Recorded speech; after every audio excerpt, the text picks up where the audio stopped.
Good evening. Dear members, friends of the LSE, welcome. This is the third event we do here at the LSE together with the Hellenic Bankers Association. And for that we want to acknowledge our thanks and the good rapport that we have created with the Hellenic Observatory and Dr. Featherstone himself. The last one we did was almost 2 years ago when we had the IMF here. And then things were a bit different. I can only see also about in terms of security, it's much less today. So must be things are getting probably better, we hope.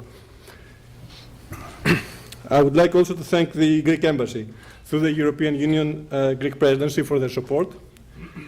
And His Excellency, our Ambassador, Mr. Bikas, he's not here today.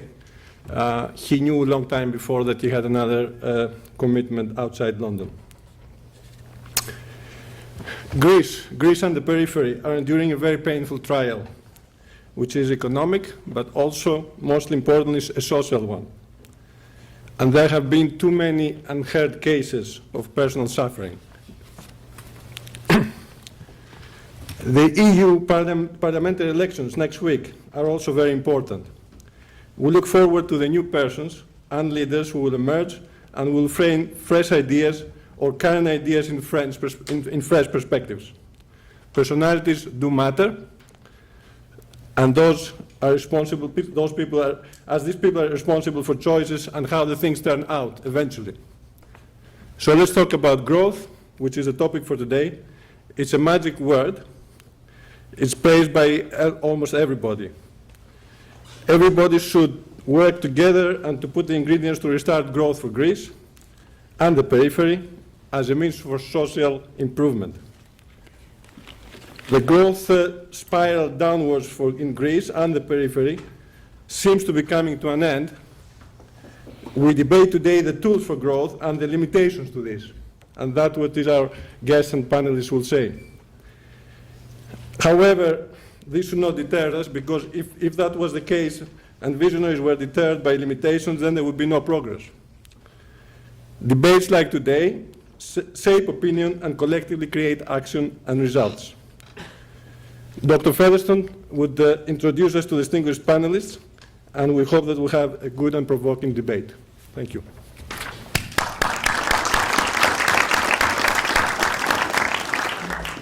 Thank you very much, Strato, and we're delighted to have this collaboration with the Hellenic Bankers Association and also with the Greek presidency of the EU this time.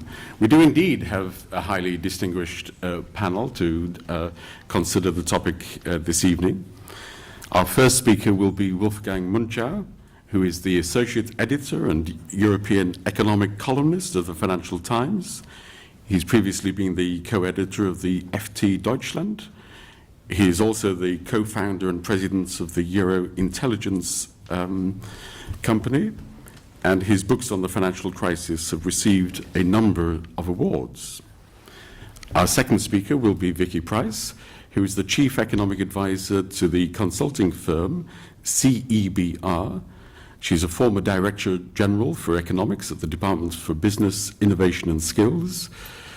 She was the joint head of the UK Government's Economic Service, and she's held a number of academic posts. She's currently on the Council of the Institute for Fiscal Studies, and she's the author of numerous books, and most recently of Greekonomics, if I've got that correctly, in 2013, which is an excellent book to read on the crisis.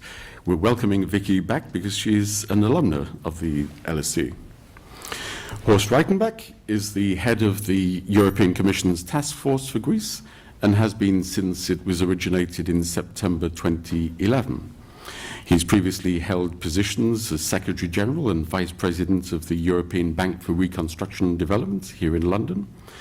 And he was Director General of Enterprise and Industry at the European Commission, and he had served in the Commission for some 30 years.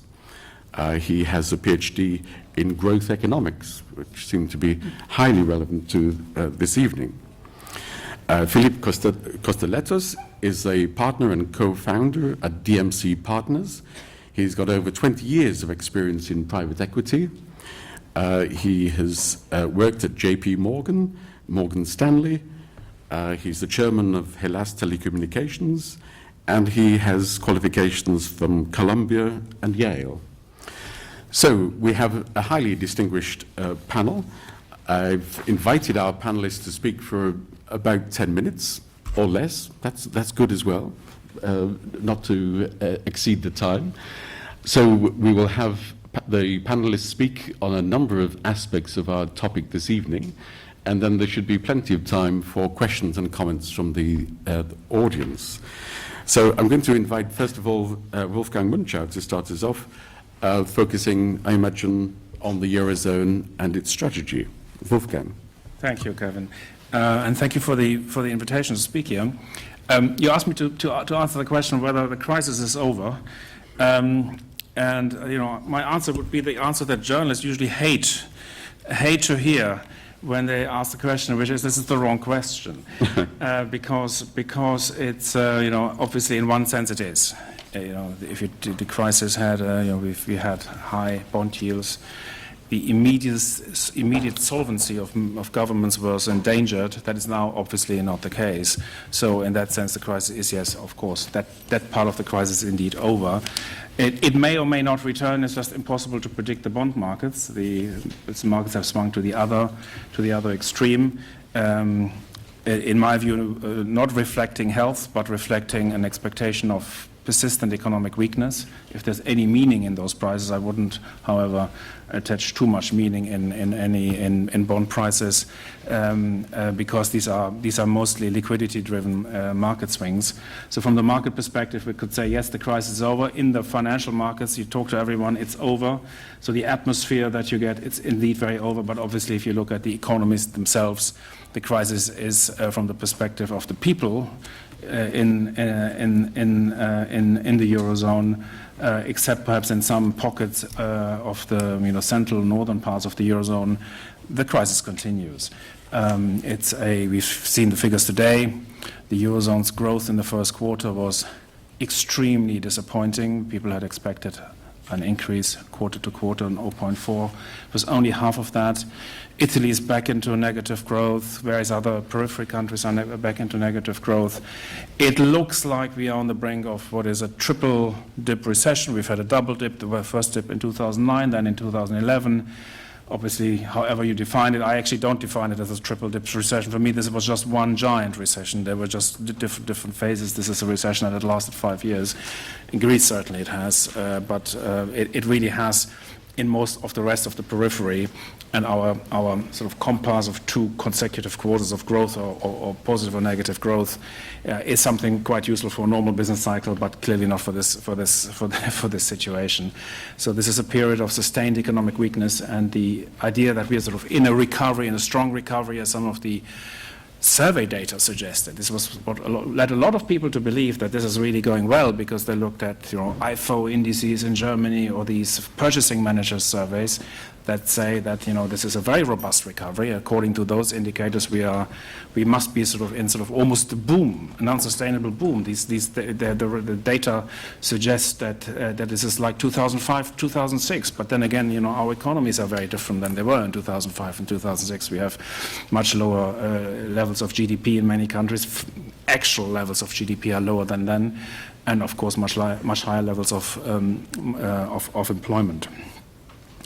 What concerns me at the moment the most is the fall in inflation. That sounds a rather arcane thing, since it is still a positive number, but I was just looking at the core inflation indicators, and I saw they are now 5 years at 1.5% and lower. The ECB has an inflation target of 2% or just under 2%, but they fell off in 2009 to a level at 1.5. Then they fell much lower in that 2009 recession. They never recovered fully. They then were at sort of 1 to 1.5%. Then they fell to about 1%, and in about a year ago they were at 1%, and since they have been around 1%, and then they fell to 0.8%. about 6 months ago. So there's been a gradual decline in those core rates, which are the stable, the forward-looking part of inflation rates, excluding volatile items, energy. And that tells me that something, and this has been a very persistent structural trend towards, towards a lower rate. And I think we have already a situation where inflation has actually decoupled. The question of whether the ECB can still, do something and get these inflation rates up, they should have done more. If I look back, I think we could identify a whole number of policy errors, not only the increases in interest rates they did in 2011, but the failure to take the most recent, 6 months ago, the recent fall in both headline and core inflation rates seriously enough, not reacting with policy, and only reacting now that the pressures really become intolerable for them. I think this we'll probably look at with hindsight as one of the main policy mistakes that were made in the crisis, and that make it very difficult for us to overcome this crisis. And this is not just weak growth in terms of this is because it's bad in itself. A 1% inflation rate, if it is sustained, will have very serious implications for debt sustainability. If you look at just Italian debt sustainability, where it's a country with 135%, 34% level of debt to GDP,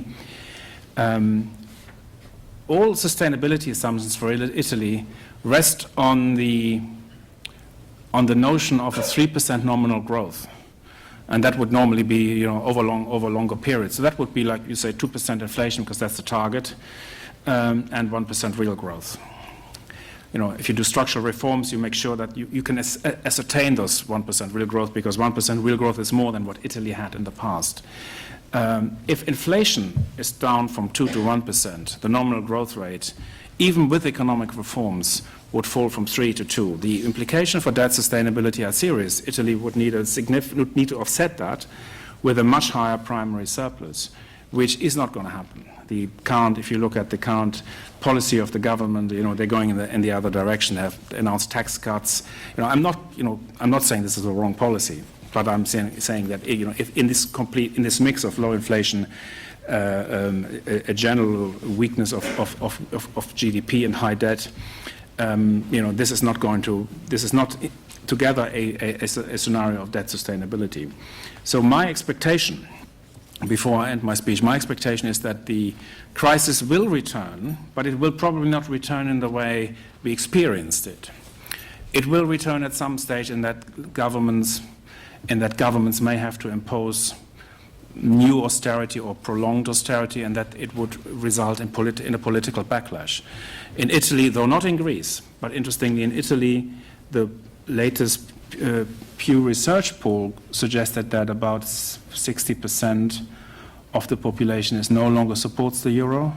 They are supporting parties. 65% of the opinion polls for the European elections suggest they are supporting parties to 65%. That at one point or other have questioned Italy's commitment to the euro. Some want out, some want to have a referendum, like Grillo's 5-Star Movement, which seems to be doing rather well. So, Italy is the country where there's already I would say, a first-stage political backlash. It's a first stage. We're not anywhere near a referendum or anything near a decision, but I would call this a first stage. This is, for the first stage, there is a political debate about Euro membership a serious debate in any country. I wouldn't call it a serious debate. It's not a very serious debate, but it is a beginning of a debate. And I would think that this is something which is not going to go away with the European elections. And I would assume that as we go along and stay in a low-growth scenario, that these debates will surface in other Eurozone countries. Whether it would help in the end, whether withdrawal, this is another subject, and I'm not advocating that it is necessarily a good idea for everyone to leave the Eurozone. I don't think that is the case at all, incidentally. But we are in a phase where the hope that no one will ever question this, which was the idea of the original backstop, I think that's illusionary. We will have this debate in several countries. Thank you, Wolfgang, very much indeed. Vicky. Thank you. Well, we just heard a very depressing explanation of what's going to be happening in Europe. And of course, I mean, Greece isn't operating in isolation. My job is to say a few words about where Greece is, because of course there have been some good news, supposedly. First of all, we had a primary surplus in Greece last year, which was really not expected, of 1.5 billion. And there may indeed be a primary surplus again in 2014, although things don't look quite that good. But we get to that later, perhaps in the discussions. Also, the banking system, which looked pretty ropey, has been performing reasonably well recently. It's been recapitalized. They've actually been able to go out to the markets themselves, some of the banks, and raise money and be able to improve the sort of equity position that there is. And they look slightly stronger than we would have expected just a few months ago. So things have improved in that way as well. So all that is good news, but there is a lot of underlying weakness that's still there. In fact, particularly listening to what we just heard, the worries increase rather than decrease. That's for a number of reasons. It's worth remembering where Greece is, of course. GDP has come down by some 25%. It always amazes me to think what the British worker would have done if GDP had fallen that much. And what surprises me, being Greek myself and knowing the Greek temperament, that the demonstrations we've seen are nothing by comparison to probably what you would have seen in this country. The government would have fallen without any doubt. Of course, the government did fall in Greece, and we had, PASOK has been reduced very significantly as a power, but there would have been revolution. And in Greece, there hasn't been a revolution. In fact, after the initial sort of attacks on the IMF and the sort of Troika program, and of course the rise of other parties like Syriza, of course, and New Dawn, the Greeks still seem to be pretty conservative overall in terms of their desire to be still part of Europe, the desire to be part of the euro. And if anything, in the last year, because things stabilized, the polls suggest that the belief in the EU institutions in Greece has increased over the last year, which is sort of quite good news in terms of thinking of what may happen next. And of course, it's good news for a speaker from the EU task force. There seems to be a recognition that actually Europe matters, and the last thing the Greeks want probably is to be left at the mercy of their politicians. So at least some connection with what's going on the rest of Europe is important. However, that attachment is still going to be severely tested. Not only do we have the elections coming up, the European elections, and then possibly, particularly if New Democracy do well, we may well have a snap election after that. But we are still in the middle of a lot of pain for most of the people in the country. We have seen not only the drop in GDP, but also unemployment rise to the highest in Europe, 27%, and of course youth unemployment being immense, to over 60%. And the interesting thing is, of course, what has happened as a result. The Greeks have either relied on their parents' diminished pension, or have come here. It is the first time in the many decades that I have been in this country that you go to restaurants and you get served by a very well-educated Greek, or wine bars.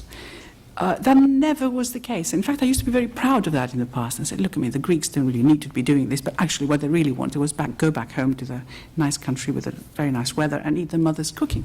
They just wouldn't stay here, except for the ones who decided to go into the city. And there are now, of course, an increasing number of Greeks who come here, which has caused, of course, Cameron to say, we don't want all the Greeks to come here and take our jobs. He did say that a little while ago and infuriated everybody. But there has been a reaction to all this by people just upping and going, which of course is not particularly good for an economy which relies very much on the skills of its people, because it has very little else. And that is the crux of the matter. And what you find when you look at Greece is this pain that the IMF imposed over a number of years, which of course led to a huge reduction in incomes, and a huge reduction in minimum wage, a huge reduction in salaries by about 30%. And of course, pensions were also cut very significantly. And that has lost Greece a huge amount of the gains that it had made since the 70s, really. And the interesting thing about this is to see what has it resulted in. Those who were arguing for quite some time in favour of Grexit we're arguing that a devaluation would help Greece. Of course, we've had an internal devaluation of this sort, but Greece doesn't really export an awful lot except tourism. It's not the sort of place where suddenly, because of quite cheap labor costs, the German manufacturers are going to move their outputs from Romania or Bulgaria down to Greece. It just doesn't happen. That is not the type of country Greece is. And the reduction in wages has come with absolutely no improvement in productivity of people. So you're left just with a serious issue in terms of demand in the economy, and of course with a serious issue in terms of being able to collect tax, whether it's VAT receipts, whether it is corporation tax, and of course businesses are going out of business at an alarming rate still. So looking at the banking sector, which we acknowledge at least has stabilized, what we find, of course, is that non-performing loans form some 30% of the balance sheets. And that is a big issue in Greece, like it would be in any other country. And of course, there is no incentive to go out and foreclose, if you like, on all those, because there isn't really very much collateral to take back. Property prices have collapsed by some 60%. And every increase in property taxes, which are necessary so that actually the state can collect a little bit more revenue, leads to a further decline in property taxes, basically. And when people don't go out to eat and don't drive their cars, it's very difficult to collect either VAT or any duties on petrol. And of course, the government has reacted, reduced the VAT on eating out, which of course has been a Greek habit for as long as I can remember. And the Greeks actually started going out and eating a bit more. You just find those little incentives, in fact, working. In addition, of course, to all the other problems, Wolfgang mentioned this in terms of low inflation in Europe. Of course, we've had deflation in Greece.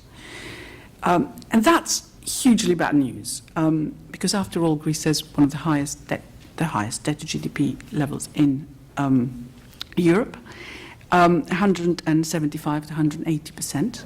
With deflation, that becomes just harder to sustain.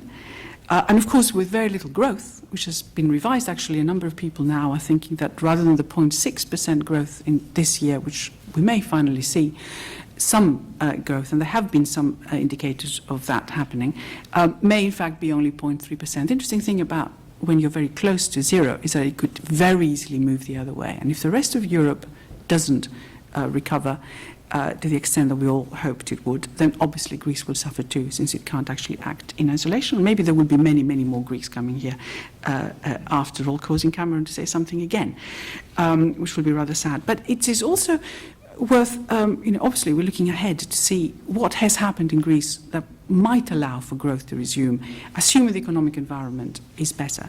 Now, we've seen that Portugal and Ireland have exited the bailout programs. They still, of course, have quite high debt to GDP ratio themselves. Greece hasn't and isn't going to, certainly for a couple of years. There are problems in Greece. There are problems in terms of inability to reform. There are problems in terms of bureaucracy. There are problems in terms of the admin system. The OECD report done a few years ago found that Greece was probably the worst country in terms of its administrative efficiency. So the public sector, absolutely useless from that point of view. And of course, reform has been very, very slow to happen.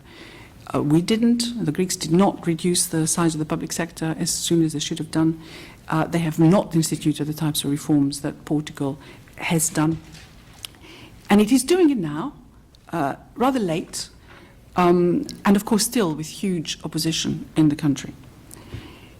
Is it going to be a reformed economy rising out to show everyone that actually all the pain has worked? Well, the answer is with difficulty. The IMF has now conceded that it should have pushed for a restructuring of the debt 3 years ago. The IMF's prescription for Greece seemed to have completely ignored how the multiplier might work.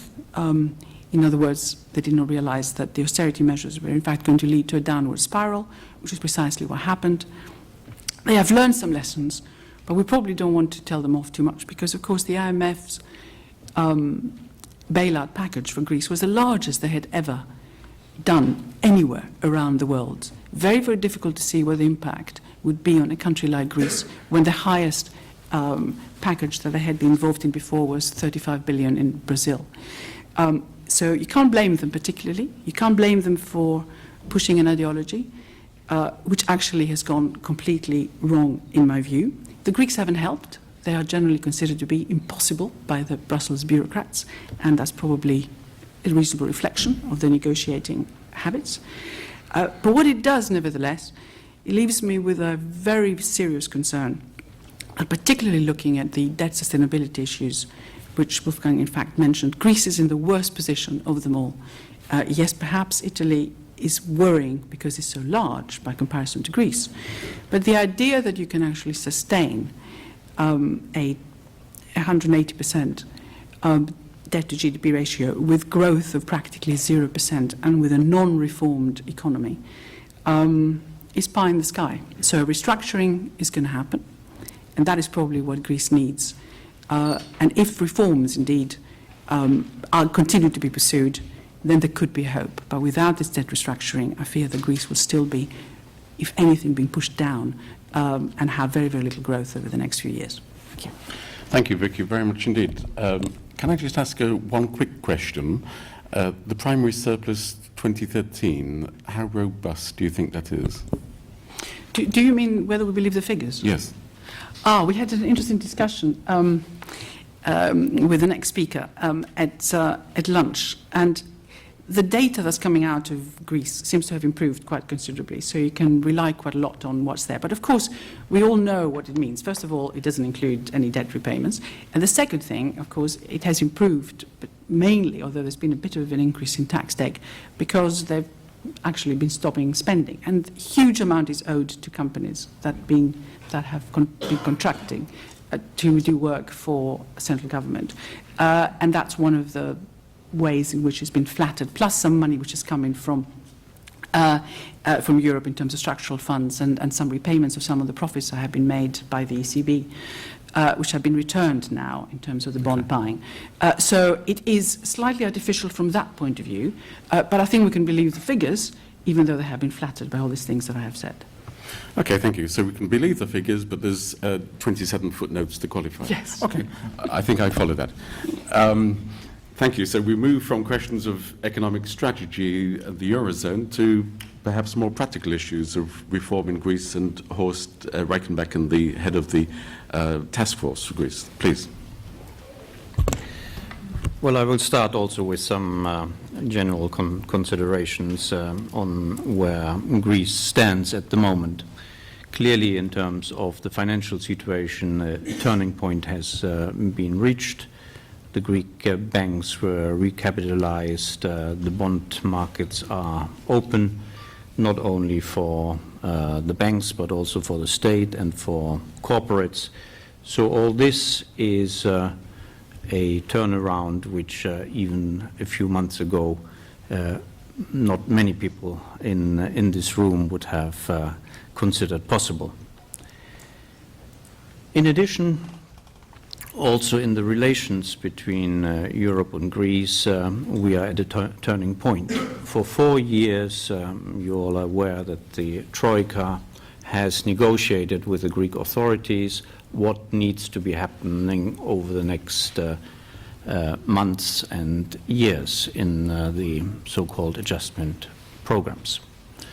Now, for the first time, the Greek authorities have very recently put forward their own ideas on what should happen over the next decade in order to make Greece a prosperous and employment intensive country.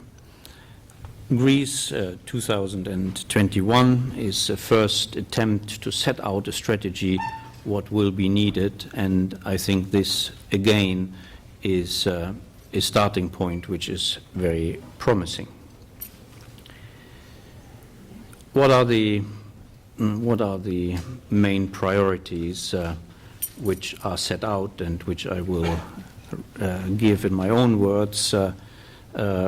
what I see and on which I see a large convergence between the Greek authorities and the EU. First of all, and in the Greek paper this is mentioned as the impediment number one for reaching growth in the future, something needs to be done for improving access to finance. And here in particular, as the bond markets may even be open for mid-caps, but for small and medium-sized enterprises, access to credit remains the big challenge. Even in the month of March of this year, the banks have reduced their credit volume by approximately 4%, which shows that the real economy, and in particular the SMEs, do suffer and continue to have constraints in continuing to operate, and even more constraints in investing into the future. Secondly, and a lot of work from the task force for Greece has gone into this, to make Greece more attractive for investors. In other words, to achieve structural reforms, to continue with what has been done over the last 2 years, in particular under the new government, but to carry this further is essential. Thirdly, and Vicky has said this already, gains in competitiveness have been achieved very largely through reduction of unit labor cost and wages more generally. And what is missing are increases in productivity. So the third priority and focus of a growth strategy has to be that productivity is increased, and in particular by concentrating on sectors in which Greece has comparative advantages. These, I think, are 3 key ingredients for the future growth in Greece. But as Vicky also referred to already, there will remain a large part of the population with continued suffering. And once unemployment is at a level of slightly below 30% and slightly above 50% for young people, this doesn't go away overnight. And therefore, it is very important that the system with which Greek society supports the most needy is overhauled, and a new way of ensuring social cohesion is found. This will also be, because there will also be a demand effect, have positive repercussions for growth, but even more important is the social dimension.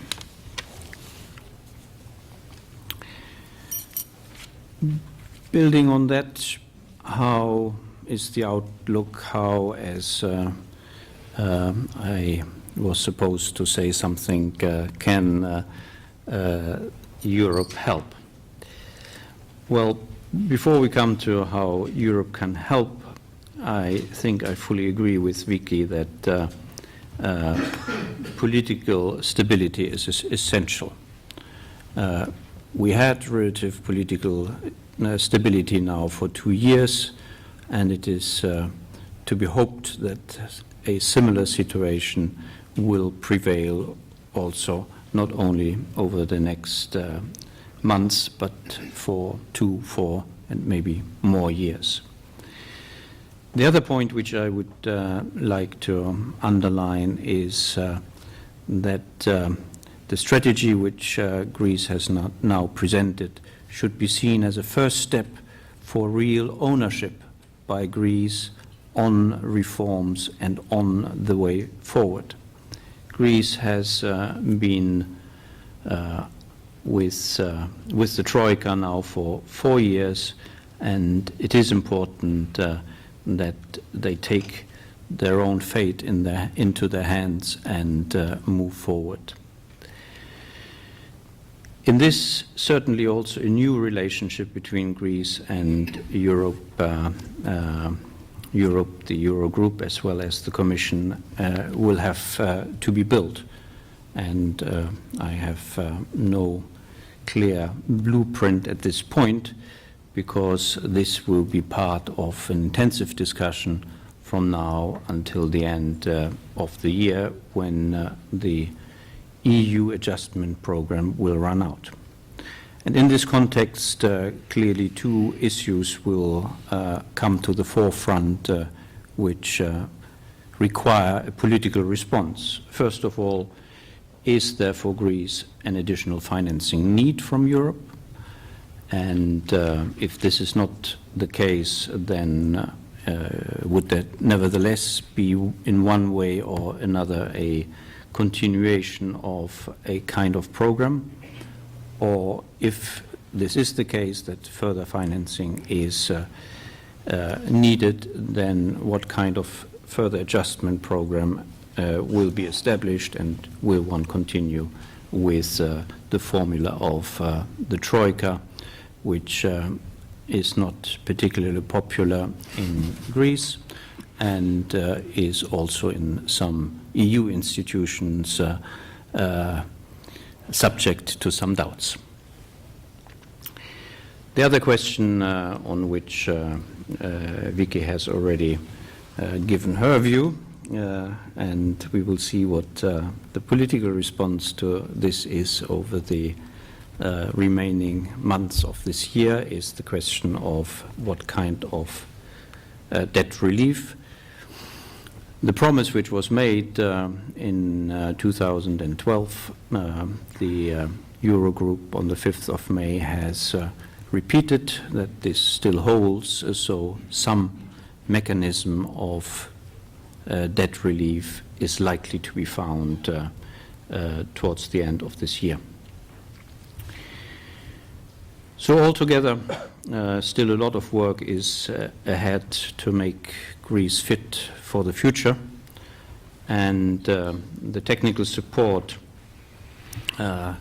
which the Commission, together with member states and international organizations, has provided, will probably continue to be necessary for coaching Greece for this achievement into a better future. Thank you very much.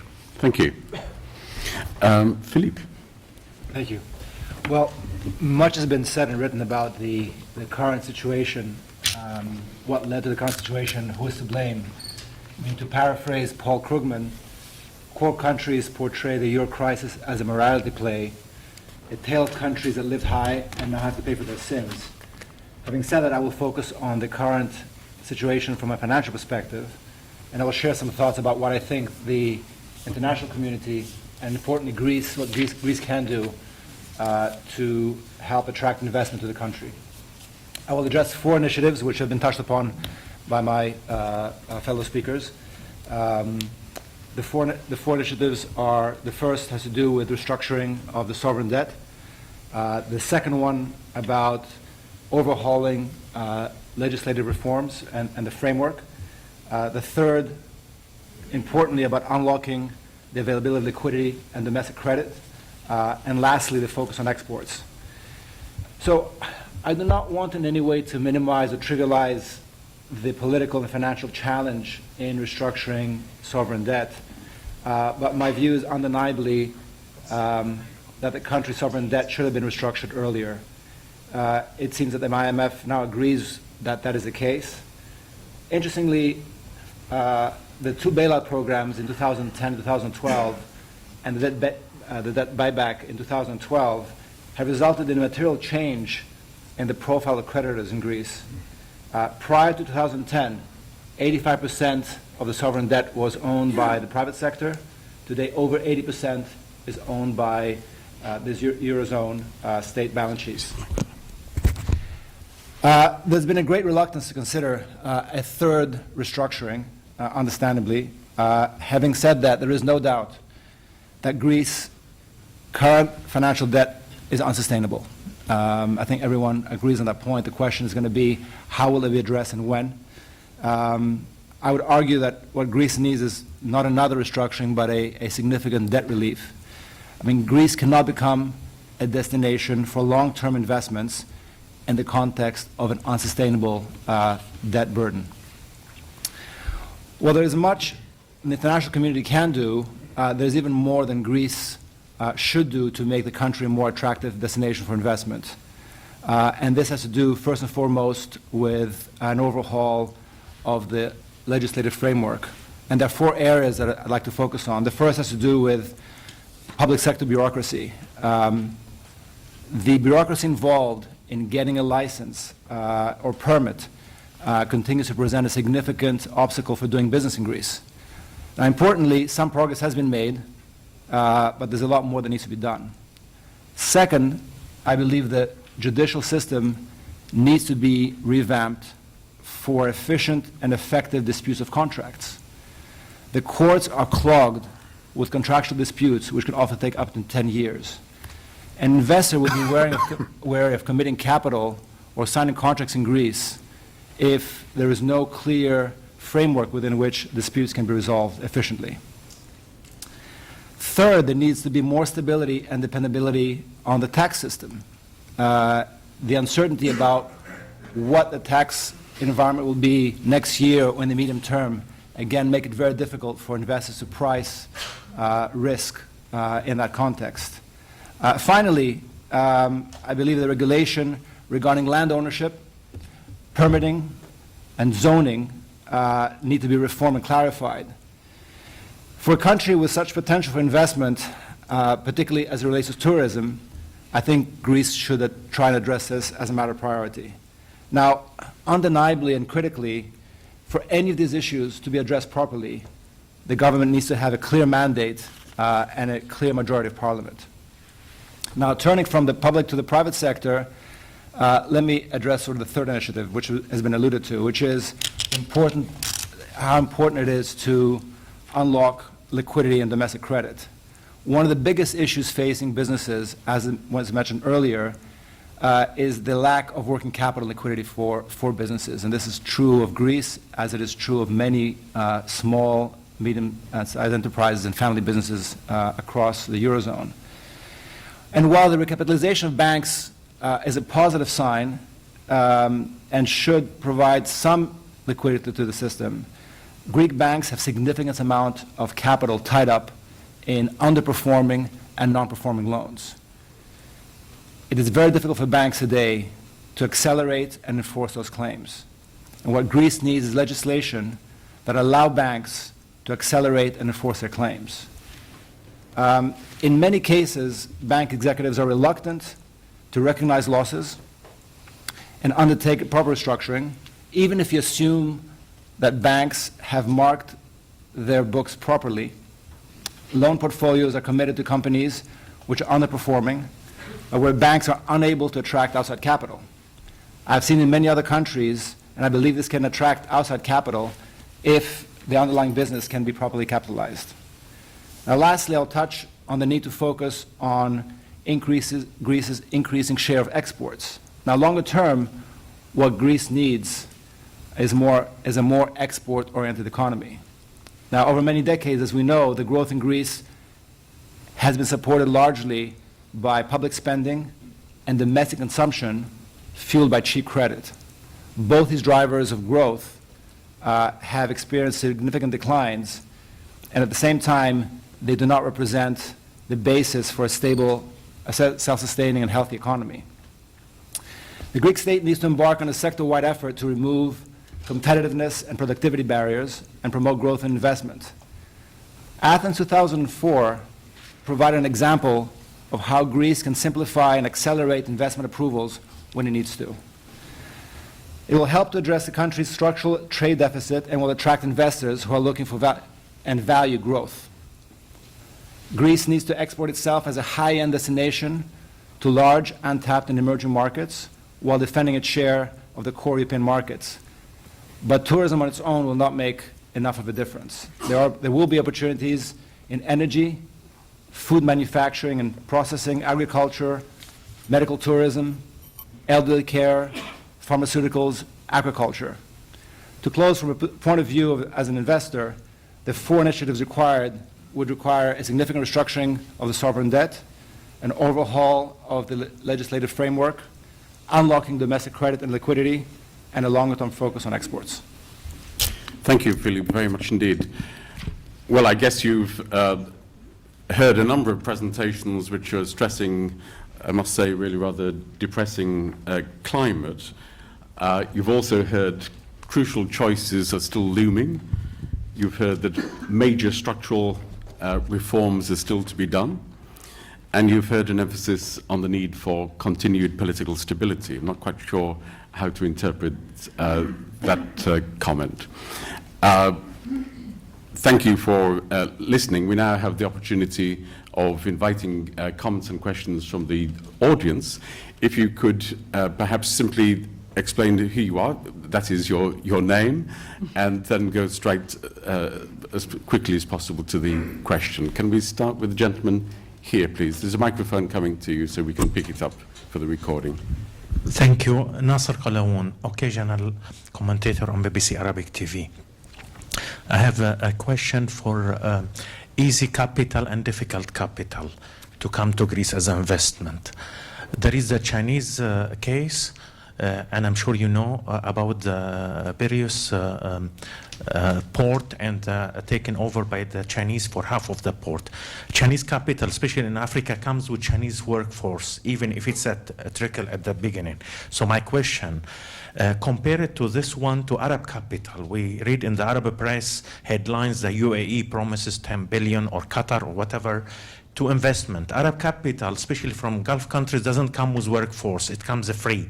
Are there anything to distinguish between these two kind of capital, and for Greek government to make it translate into re-employment of redundant workers from the government sectors and retraining them to be able to be profitable for Greek businesses? Thank you. Thank you. Let's take 2 more. Further along, the gentleman here, please, with the blue shirt. Thank you. My name is Yanis Korkovoulos, and I'm a master's student at the European Institute. So several papers in academia or relevant commentators view the situation in Greece as being the most coercive situation the country has experienced since its entering the European community.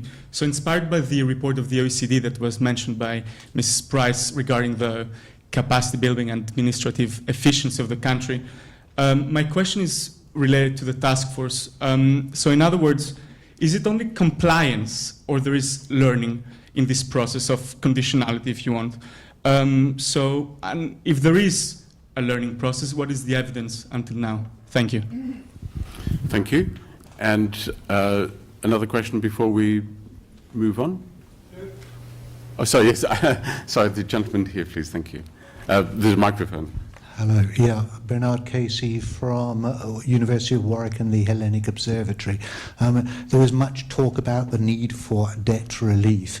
The IMF is agreeing, everybody seems to agree that something has to be done. I wondered whether anybody could comment upon the London Debt Accord of 1953 as a potential model, particularly as a way to bring the Germans on board, and what kind of conditionality perhaps ought to be applied if there were to be a reworking of something like the London Debt Accord. Thank you. Thank you. We start with nice, easy questions. Wolfgang, would you like to respond to the last point about debt relief and the London Accord, which most of the audience will be very familiar with? I don't think the Germans would. My understanding of the legal position is that it is illegal, except, of course, when it is regarding to German debt. No, to be seriously, it's the view of the contractual agreements on the ESM that Germany does not voluntarily go into a deal on debt relief. So, if someone can default on them, But the consensus in Berlin is that the way to deal with that is to pretend and extend, or extend and pretend. So we're looking at 50-year maturities, starting in, was it 2023? That's when the repayment starts. So we're looking at a 50-year repayment period at, interest rates of 2%, maybe 1.5%. That would be the thing, but I doubt we will see a debt conference or some kind of negotiation where this debt is actually physically removed. And for as long as that debt is on the books, there is always the question of that it might be defaulted on, at some time in the future. So I'm hesitant that this approach is sustainable, and I'm not sure if I was a real investor, a bricks and mortar type investor, whether I would invest in an economy that had such high levels of debt. That seems to be a factor providing a disincentive. Thank you. Vicky, do you want to respond to the point about different types of FDI and workers coming with it? Well, obviously, one needs to be very open to foreign investment, without any doubt, wherever it's coming from. But one has to also be wary of some of the conditions attached. But of course, we know that the Qataris have been trying to get into Greece for quite some time. They wanted to buy they put a bid actually for some of the stuff that we're trying to privatize, for the Hellenicon development there, and are very active. And I think they will be actually very important in the overall amount that comes into Greece. And it is very attractive for all sorts of reasons for them to come in. And I don't think there is a prejudice from that point of view. But I think you're right. But I just can't imagine that there'll be sort of millions of Chinese coming over to do various jobs. I think so. The comparison you draw isn't quite right. It's not like Africa, possibly, or really doing mineral stuff, or sort of mines and really being very involved in some of the extraction that happens in other places. Of course, there is quite a lot that can be discovered in Greece as well. So I don't think it's quite as stark as you suggest in terms of the differences between the two. But I think Greece is very, very, very open to Arab money coming in. Good, thank you. Now, I suspect, Horst, that the question about whether Greece is adapting by force or whether Greece is learning may possibly be directed to you. Well, that's a possibility. Maybe I should say that conceptually there is a very clear distinction between the tasks which the Troika has and those which are performed by the task force. The Troika negotiates with the Greek authorities a set of reforms and policy measures, economic policy measures, and then goes on a regular basis every 3 months approximately in order to verify whether the promises which the Greeks have made in these negotiations have been fulfilled or not. And they have, of course, a very thick stick in order to ensure that the promises will be fulfilled, because every single tranche is very essential for Greece, and therefore, in the end, in particular with this very forceful stick of prior actions, the Troika makes sure that this is the case. The task force has a completely different role. The task force has been created on request from the then Prime Minister Papandreou in order to support Greece to be able to fulfill the promises which they are making in the context of the negotiations with the Troika. And this is done with technical support in a broad range of fields, from administrative reform over tax administration improvements, business environment questions, as has been set out by Philippe, and other aspects of reforms. And these are organized in a way which has a longer-term support and is not only done by my colleagues in the task force, but organized by having many member states supporting Greece, and in addition international organizations. So it's a joint effort of solidarity from the European and international community. And for this you do need counterparts in Greece, in the Greek administration, who are willing to work together and who are learning in this process. So without these able Greek counterparts, nothing will really work in terms of implementation of the different reforms. And you find them? Absolutely. Very good. Philippe, would you like to pick up on any of the points which have been raised so far? Well, I think to agree with Vic, I think the Greece definitely welcomes capital from the Gulf region, and I agree also that a lot of the experiences that some other states have had in parts of Africa are not going to be the same in Greece, and it is critical for Greece to be very open to attracting long-term capital from investors who see, from a strategic perspective, from a resource perspective, from a access perspective, opportunities to invest. So I think there is absolutely no issue, and I think, in fact, culturally, they should be very open to accepting capital on the right terms. Okay, good. Some more questions and comments. Gentleman in the centre, please.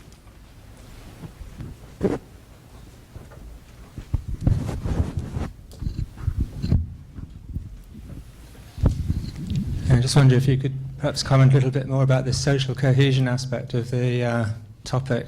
And we heard that unemployment is 25%, but it doesn't seem to have had much impact on the political stability at the moment. But I think first point I'd like to make is that the unemployment would have been even higher if there hadn't been a spillover of the effects of the crisis into neighbouring countries. For example, Albania. Many Albanian workers have lost their jobs who previously were working in Greece. They've gone back home, pushing the unemployment rate in Albania up to 20% and causing an economic collapse and recession in Albania. So that's a sort of safety valve for Greece, but it's spreading the crisis further abroad around in the region. And I wonder if there might be sort of more hidden and latent forces at work that are going to sort of erupt in the future, a bit like in Ukraine. I mean, that was very stable for a while, but there were things going on under the surface that people weren't really aware of. And thank you. The gentleman at the very back, please. Hi, Dimitri Santoniou from the Hellenic Observatory. I have a question for Vicky Price.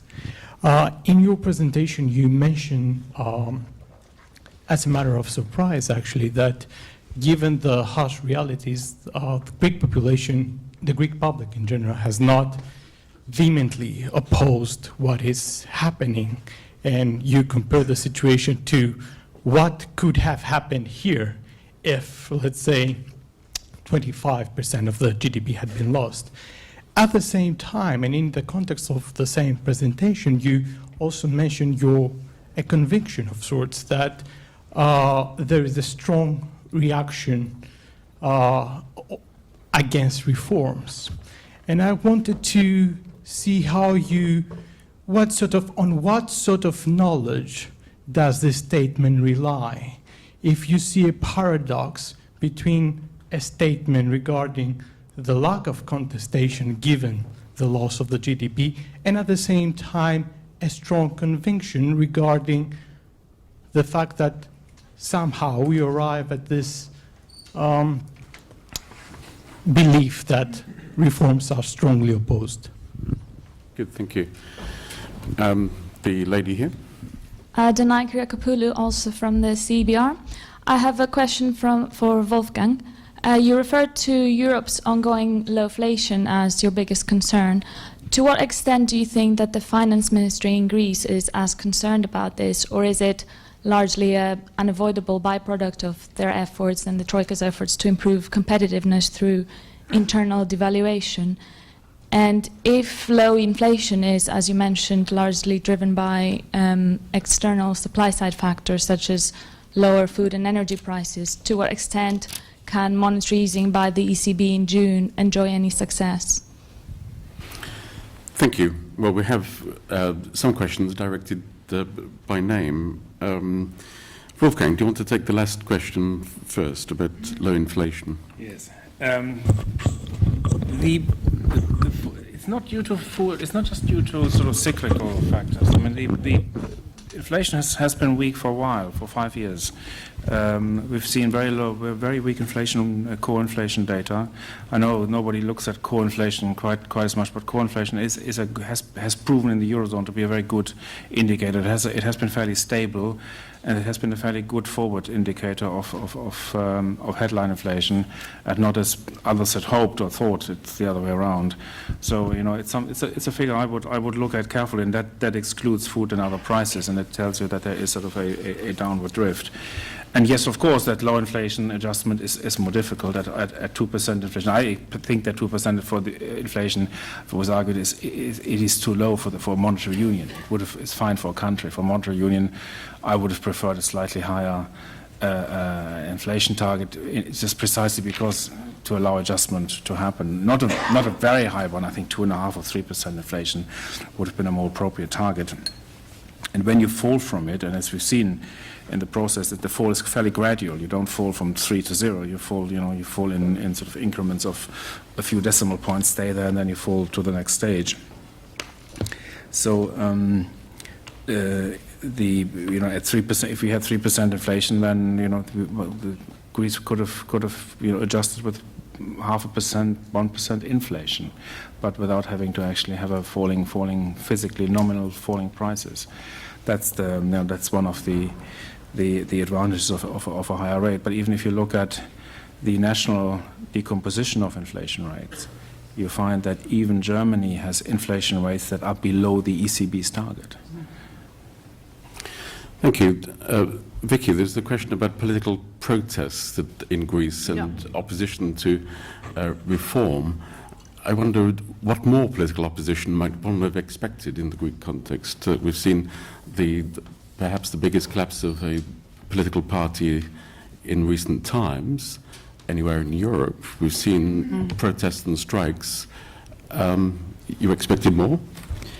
Well, we did see them at the beginning, and then things sort of quietened down quite significantly. But yes, of course, people have voted with their votes in terms of, with their feet, but with their, actually the ballot box.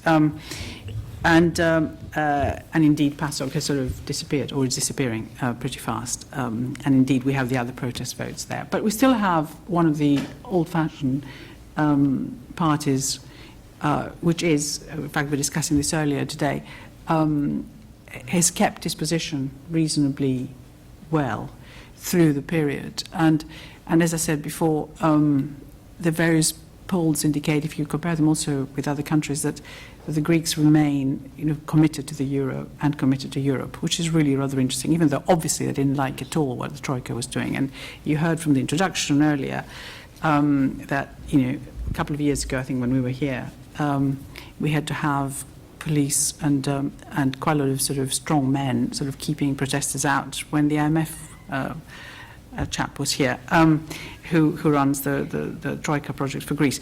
So that's basically what I was referring to. But so people seem to have accepted it and accepted that something needed to happen, even though they have suffered quite significantly. Now, why have they accepted it? And how does it link with the reforms?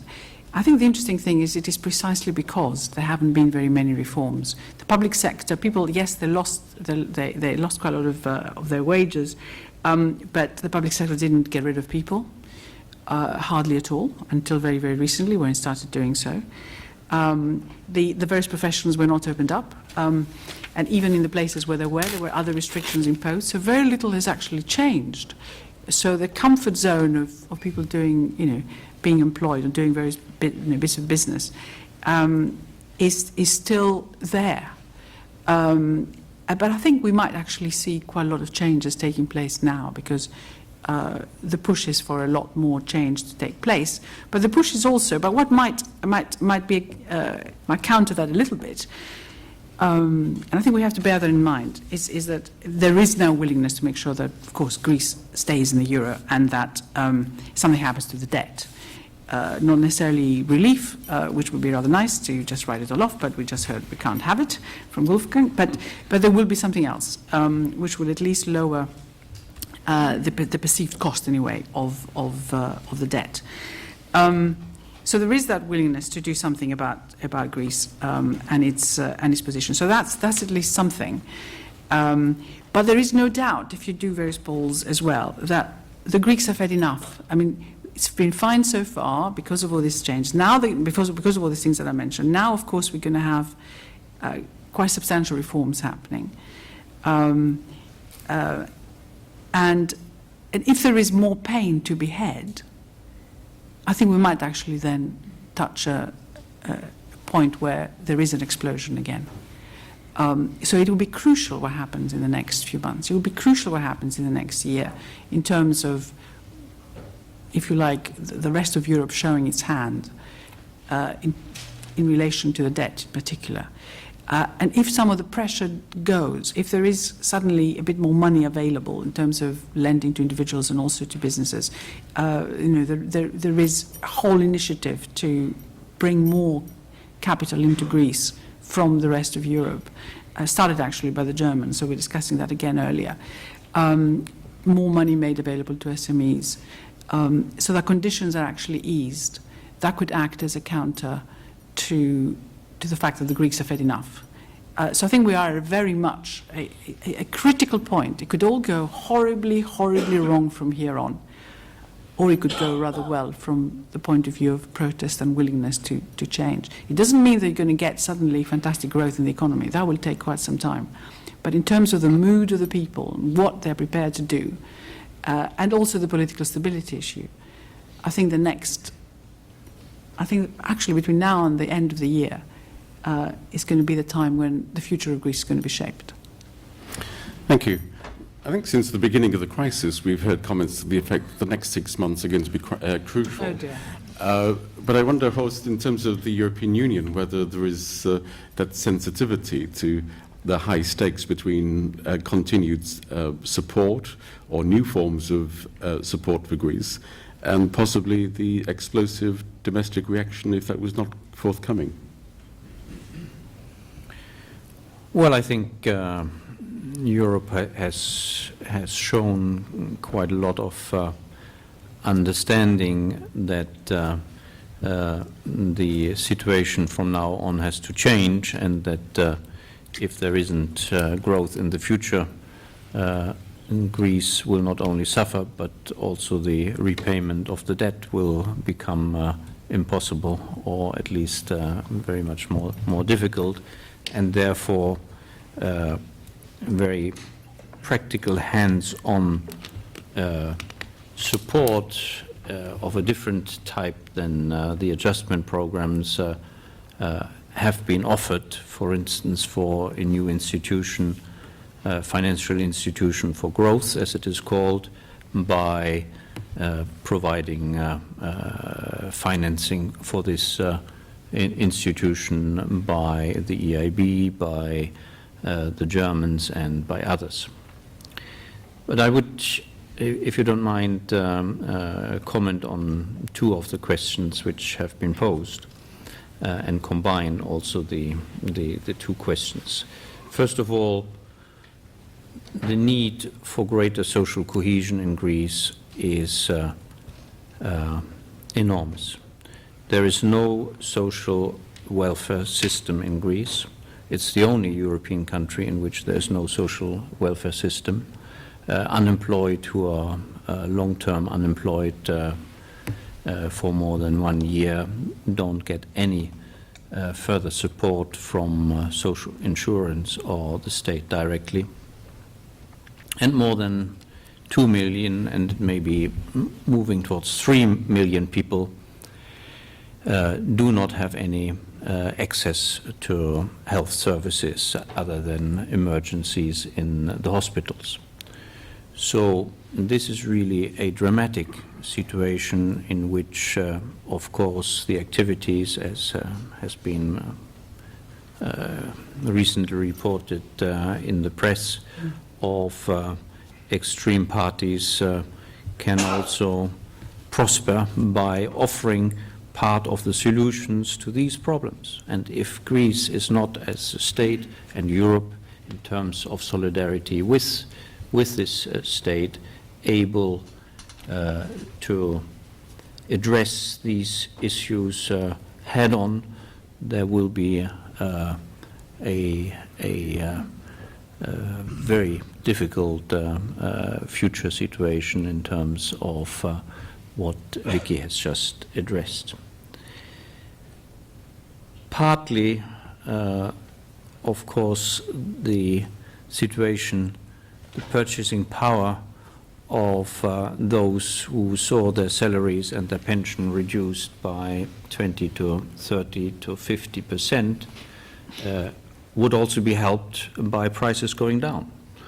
And other, quite in opposite to what Wolfgang has said, I believe for Greece it is not only healthy, it is necessary, and that prices have not gone down more in the early phases until 2012 in Greece is a clear sign that the downward price flexibility is not there, which should be there, and in a competitive environment would be there, but there are impediments to competition, and these need to be addressed. Thank you. Philippe, do you want to pick up any points there? Well, I believe that people yearn for a sense of fairness, and when you have the lack of access to healthcare, when you have hundreds of thousands of children going to school without having been fed in the morning and cannot look forward to a meal when they get back home, there is not a sense of fairness. At the same time, as a German citizen, if you've been living and saving and watching Greece grow and prosper and spend, there's not a sense of fairness. And I think that is going to make the debate very difficult, because each of these issues are treated bilaterally in terms of the electorate, and the social discussions are within each country. And everyone feels a sense of that they've not been treated fairly, and it becomes difficult to cross between those two cultures and have one debate. I mean, it's difficult to convince, why should a German citizen be forced to pay for excesses and the sense of entitlement which Greek has had for so long in terms of their benefits, and they live beyond their means. At the same time, why should so many children not have access to proper meals at home? And I think that is going to be a very difficult debate, and at the core of a lot of the social issues that will be treated. The problem is that each of those are treated within the country and bilaterally, and it's difficult to bridge those two and to bring it together. Thank you. I think we might just have time for one. Okay, suddenly everybody puts up their hands. Can we take, say, two questions very quickly? This gentleman here, yeah. I'll be very brief. Apart from the revelation, there is now at least one German in favor of higher inflation. What's the good news? What? What was the second part, Ian? What's the good news? Okay, thank you. The gentleman here, please. Hi, my name is Andreas Gudras. A very quick calculation on the net present value of the Greek debt and the profile of the Greek debt shows that on a net present value, actually the Greek debt is actually comparable, if not less than, for example, the Italian or the Belgian debt.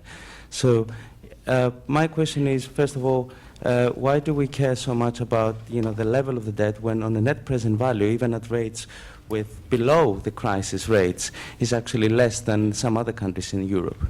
And the next one is on the foreign direct investment, which, as we all know, was never exactly one of Greece's advantages the past 20 years.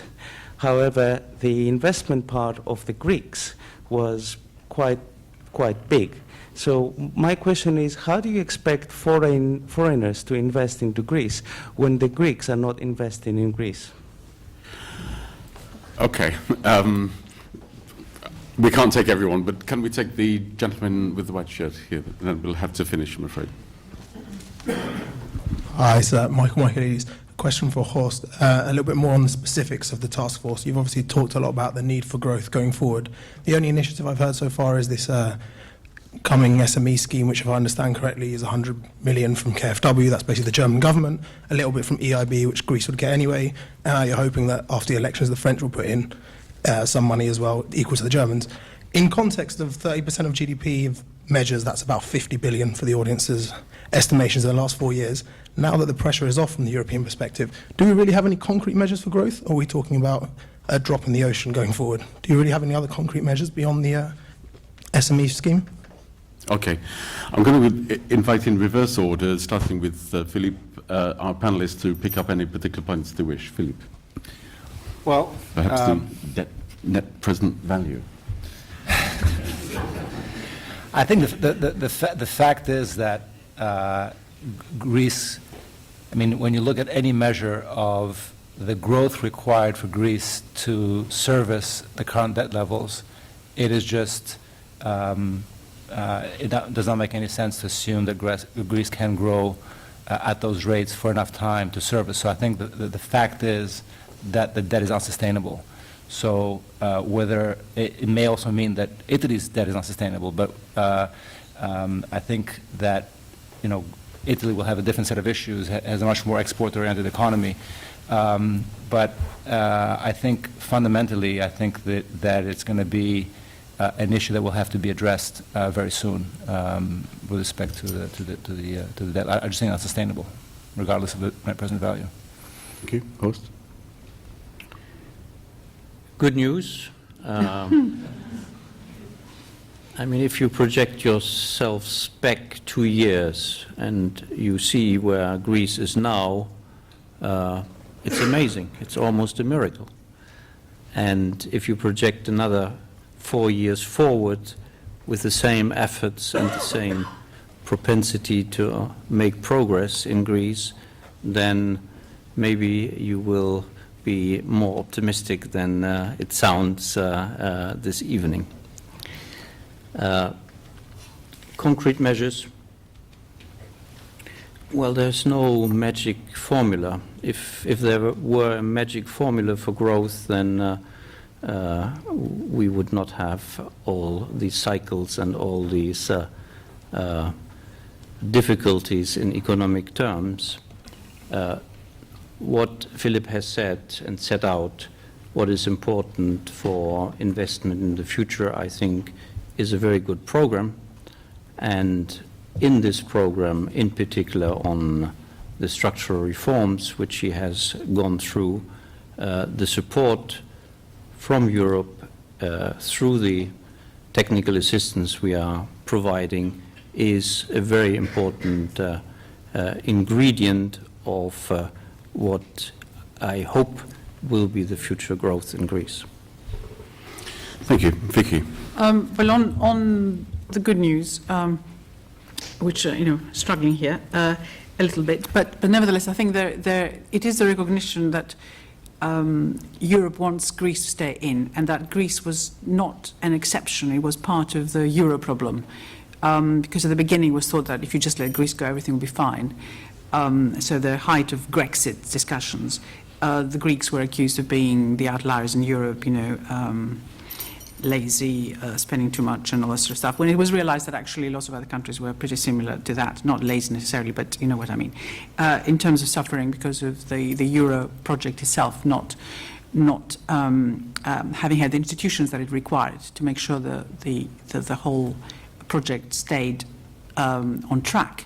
Now, of course, the institutions are being built, and I think that's good news, and hopefully Greece can benefit from this, but for the moment it's very much agreed that everything will be done to keep Greece in, and everything, of course, will be done to save the euro, which includes everything will be done to keep Greece in.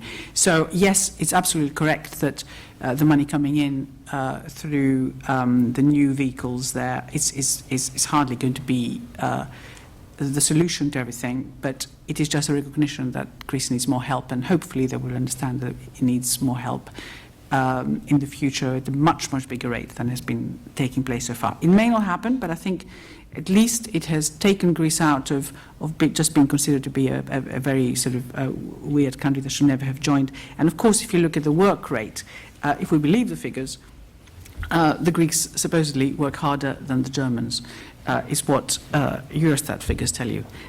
As far as I understand it, those are the ones perhaps we should look at a little bit more detail and see whether they're true. But of course, they normally have 2 or 3 jobs they do. That's probably why they seem to work harder. On the debt situation, well, yes, of course, you have a point. The interesting thing is that Greece now, because of the restructuring that's taken place, is borrowing very, very cheaply.